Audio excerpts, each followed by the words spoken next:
What's good, beautiful people? It's your girl Tay. I'm here yet again with another video, and as you can see, I have got a guess with the crusties around your mouth. You ain't gonna let me get it? You ain't gonna let me get it? All right, y'all. He just got through eating cereal. He's being a boy. He don't want me to touch his mouth, but he wanted to sit here in my lap while I do this video. So hopefully he's not too much of a distraction for you or me. But definitely make sure you guys smash that like button, comment down below, subscribe if you haven't already. Plus push your post notification bell button so that way anytime I upload a video, you will be notified. So I've got a lot of information that I'm going to try to get through as my son points at the camera. And yeah, let's get started. So the first thing that I wanted to talk about is our governor out here in California. Governor Newsom announces a plan to get kids back in public schools by the end of March. So apparently, it says that California's public schools could tap into $6.6 billion from the legislature if they return to in-person instruction by the end of March, according to a new agreement announced either this Monday or previous Monday and the state's legislative leaders. California is the most populous state and has blah, blah, blah. You guys don't need to know how many schools and all that other kind of stuff. It says most public school classes have not been held in person since March of last year because of the pandemic. Many districts have struggled to reach agreements with the teachers union on the best way to return students and staff to the classroom. Okay.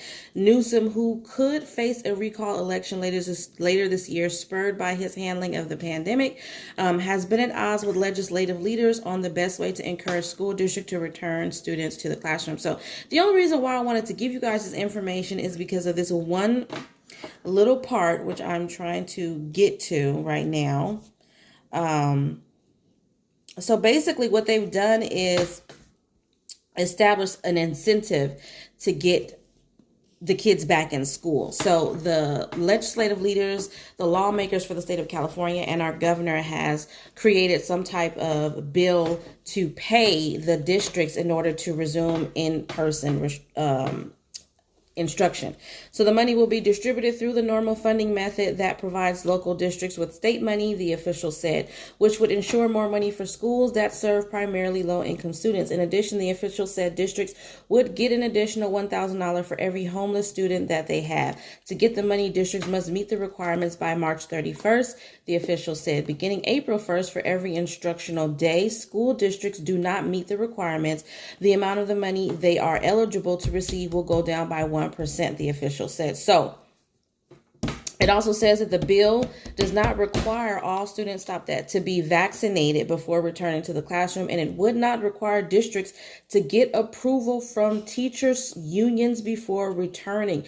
That was the part that I wanted you guys to know. So what that basically means is that our kids can go back to school without being vaccinated, whether you want them to be vaccinated or not. And they don't need approval from the union. So as we know right now, we have parents that are protesting because they want their kids to go back to school. Like I said in the previous video, I'm not going to downplay or down talk anybody. I know that there are some parents that really just don't have the support system to get out there and work. So the school is their only child care. And I do understand that. But I also feel like there are a lot of parents that have no intention whatsoever of going out there and earning a living or just wanting to get back to whatever their everyday life of sitting at home looks like before the pandemic hit. And they're tired of their children being around them. Personally, my children's safety comes first. I don't care what their protocol states. My kids are not going back to school until I personally feel safe. And the fact that they are rushing without having them properly vaccinated and testing and knowing whether or not children being in school around each other could withstand the current pandemic isn't a problem for me. But again, I just wanted to give you guys that information just so that you are aware. Now, the next thing that I wanted to talk about is a lot of rental assistance. We have a lot of rental assistance that is going to be coming out in this month very soon. So let me pull that page up because I wanted to give you guys that information as soon as possible. Okay.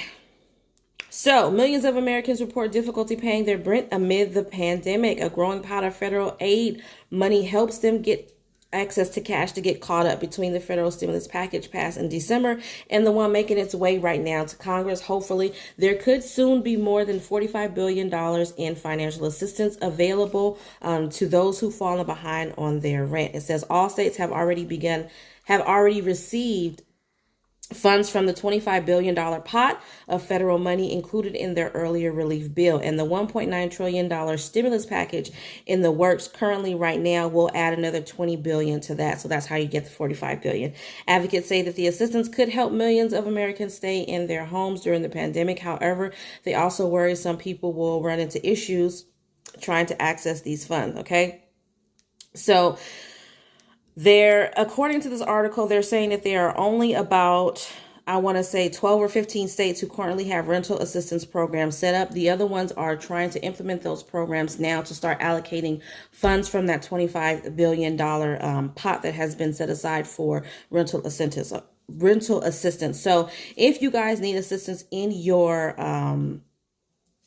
areas, it says renters should contact local housing groups, their representatives, or local housing authorities by calling either 211 or 311 to get additional information. However, because I had nothing to do last night, I was able to find some information here for Sacramento. I'm going to put all of these websites in the description box below. So all you guys got to do is check that out. If I mention your city or state, just definitely check out the description box because I'm going to put this information. But for Sacramento, eligible applicants can receive assistance for past rent and utilities owed from April 1st, 2020 to March 31st, 2021, and possibly a portion of rent for April, May, June of 2021. So this is in Sacramento. The application is on this website.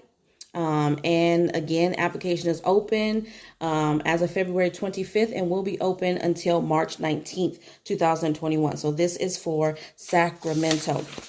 The next bit of information I have is for Wyoming. It says the governor has issued an executive order assigning the Department of Family Services with the authority to structure and prepare for the emergency rental assistance program. Applications are not yet available. However, I'm going to put the website for Wyoming on there, as well as I think there was another link below this, which you could access from this first site that I'm going to give you, but I'm going to get both of them so you guys can check that out in your spare time, okay? Then we have some assistance in Atlanta. Fulton County is preparing to launch a rental utility assistance program. So you guys want to check that out. Kentucky, I have a website for you. Texas, I have a website for you and a phone number. And then Alaska. Now, Alaska, unfortunately, the deadline for this housing program is tomorrow, which is March 5th. But I'm still going to put the website down below in the description box so that you guys can go on there and check that out. Let me see if I have some additional information because, like I said, I was up pretty late last night looking for information. For Fulton County, it says they're preparing to launch a COVID-19 rental utility assistance program based on the $18 million in federal funds awarded through the U.S. Consolidated Appropriations Act of 2021. Eligible Fulton County residents outside the city of Atlanta will be able to apply through an online application in early March. Eligible expenses include rent, rental arrears, and utilities resulting from the pandemic. For more information, and then there is a website. So I'm going to put that in the description box below, okay? I think there was another one. Let me just check. This one says Jackson, Mississippi. Emergency rental assistance program to be launched in March as well. There's $200 million in HUD rental assistance available to Mississippians in need of emergency pandemic relief, and it kicks off in March. Governor Tate Reeves has assigned the Mississippi Home Corporation, MHC, as the agency that will distribute the federal funds. The program is called RAMP, which is an acronym for Rental Assistance for Mississippians program, and thousands of people are on the waiting list. It says the Senate Housing Committee and Chair Senator Barbara Blackman met with MHC Thursday to discuss the program rollout, talk about ways to prevent double dipping, and encourage the agency to use the majority of the funds before September 30th or lose them. Okay, so again, this is for Mississippi. I'm trying to see if there's an actual website on here, but what I did yesterday, even if there is no website, which there isn't one for this, you guys can look up the word HMC, which is the acronym for Mississippi Home Corporation. They should be able to provide some information on their website about this rental assistance program that's supposed to be kicking off now because we're already in early March. If you can't find that, then you want to look up the program that is called RAMP. So I'm going to put both of those names in the description box below so that you guys can get to that, okay? So that was for Mississippi. If I didn't find your state, I am so sorry, you guys. It wasn't on purpose. I looked for as much information as I possibly could, okay? What is this for?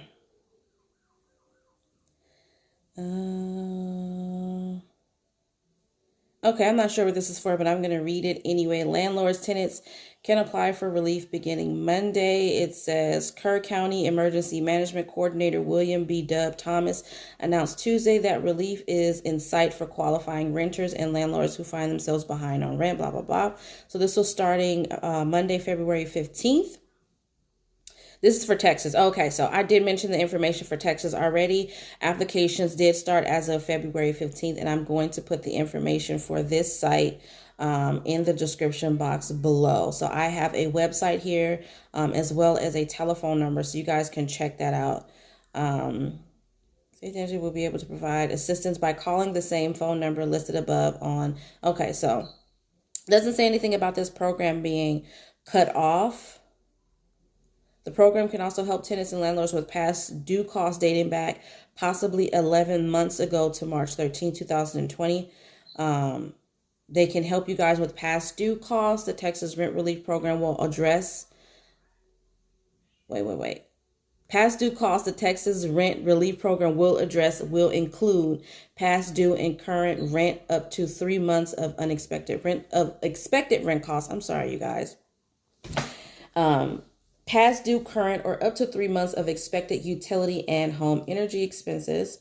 After the initial 3 months of forward assistance, renters can apply for 3 additional months of assistance if funds are still available. For landlords applying for unpaid or future rent on behalf of tenants, so your landlords can apply for you.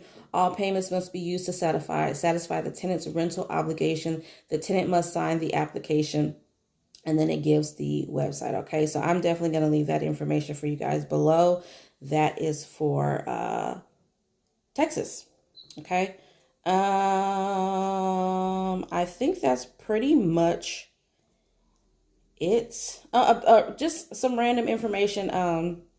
The Federal Housing Administration has announced extensions of a set of policy flexibilities for single-family lenders and servicers designed to maintain new mortgage or originations for home buyers and allows 203K rehabilitation projects to continue during the pandemic. The agency states that these temporary policies recognize the sustained need for flexibility during the critical time to ensure mortgage financial remains available for the nation's low and moderate income home buyers, and that home rehabilitation work can continue, okay? The temporary policies will be in place through June 30th, 2021. So for those of you who are in the process of purchasing a home or whatever, if you fall within the realm of what was just stated in this article, then just know that these policies will be in place until June 30th, 2021.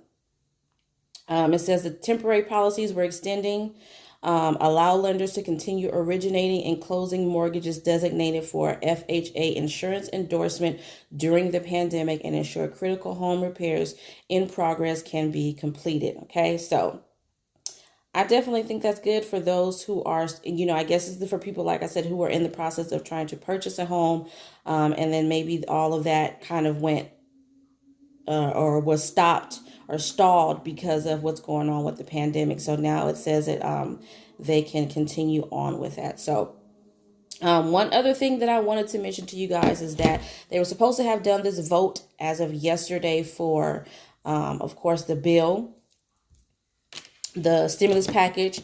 However, they had to shut down the Capitol again. There were talks about another possible attack on the Capitol. He just went up here and went to sleep on me, didn't he? Yes, he did. It's all right, though. It's okay. So basically, that's it in terms of stimulus, you guys. As you can see, I've got my hands full.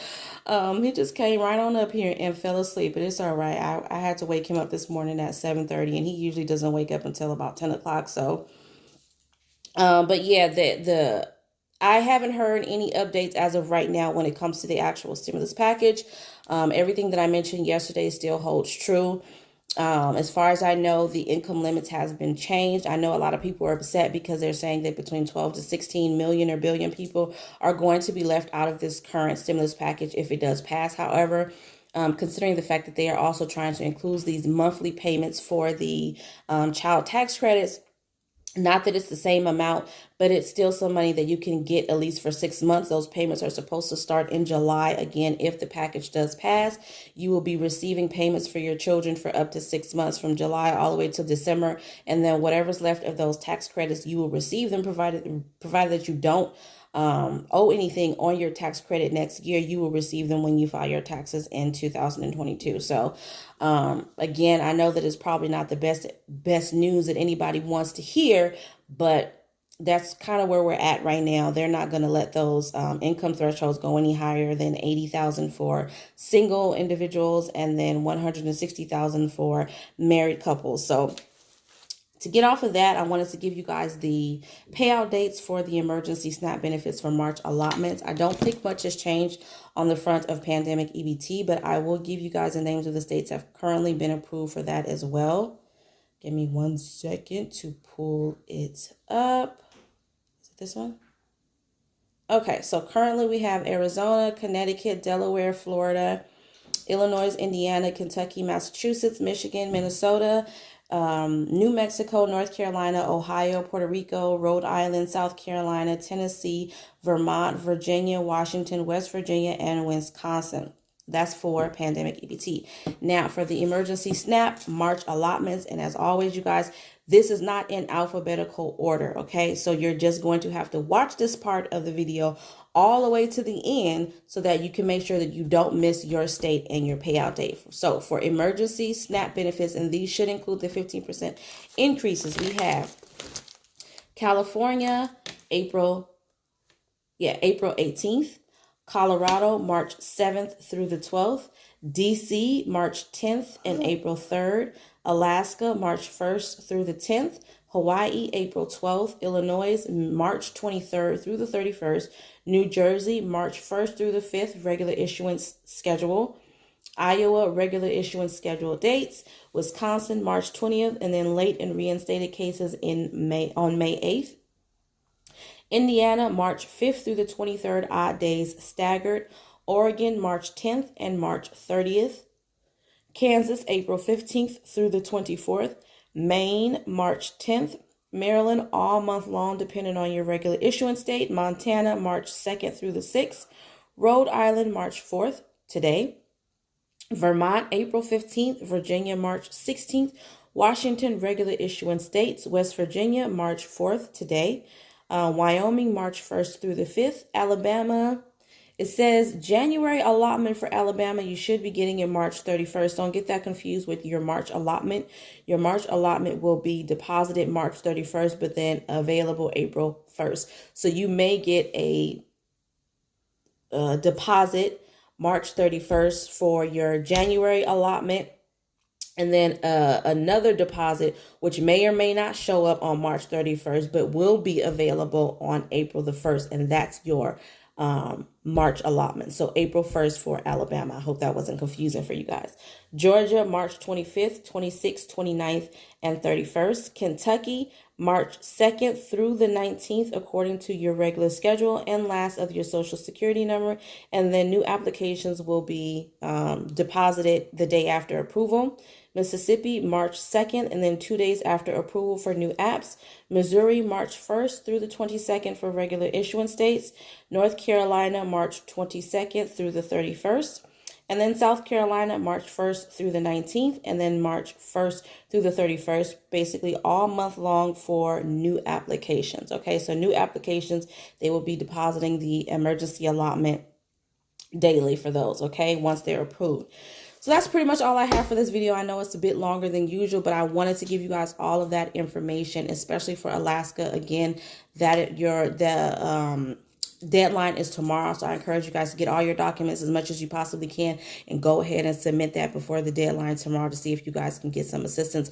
On top of that, if you guys didn't already know, I'm telling you again that you also have the ability to go online and print out a declaration to give to your landlord that says that you are unable to take care of your rent because of the pandemic, and that should prevent them from evicting you. As we know right now, the eviction moratorium is still good all the way up until the end of this month. Okay, so that is all, you guys. As you can see, I have to go lay my lump sum down, my baby here down for his whatever you want to call it. But definitely remember to live, love, and elevate. And I will see you in tomorrow's video. Peace.